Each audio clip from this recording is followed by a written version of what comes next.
There's a new Nova Scotian children's alphabet book being released virtually this weekend.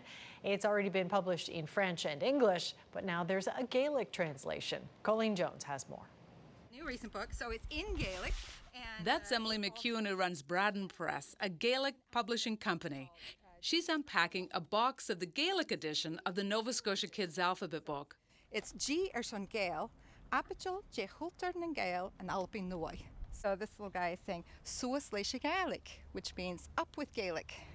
The book, written by Shelayne Hanson and illustrated by Etta Moffat, celebrates Nova Scotia's Gaelic culture. I'm just glad it's out in the world, that I am one of several people in the province that are contributing towards the revitalization of Gaelic in our province. Nuig means new. Okay. Translating the book from English to Gaelic, that job went to Margie Beaton of Mabou. There's some expressions in English that you wouldn't have in Gaelic and vice versa also. So I was trying to get it as close to the English as possible while keeping a good blas, as they say, the sound of the Gaelic language and the expressions in there. Now, one of the words that doesn't exist in the Gaelic culture, hockey. That's what H stands for in the book, spelt the Gaelic way.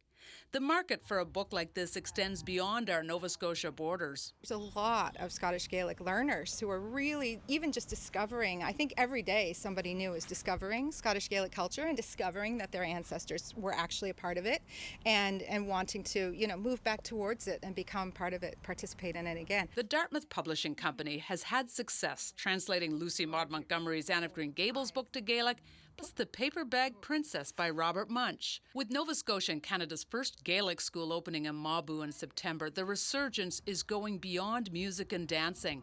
And this little book just might fuel young kids' interest in a very old language. Colleen Jones, CBC News, Dartmouth.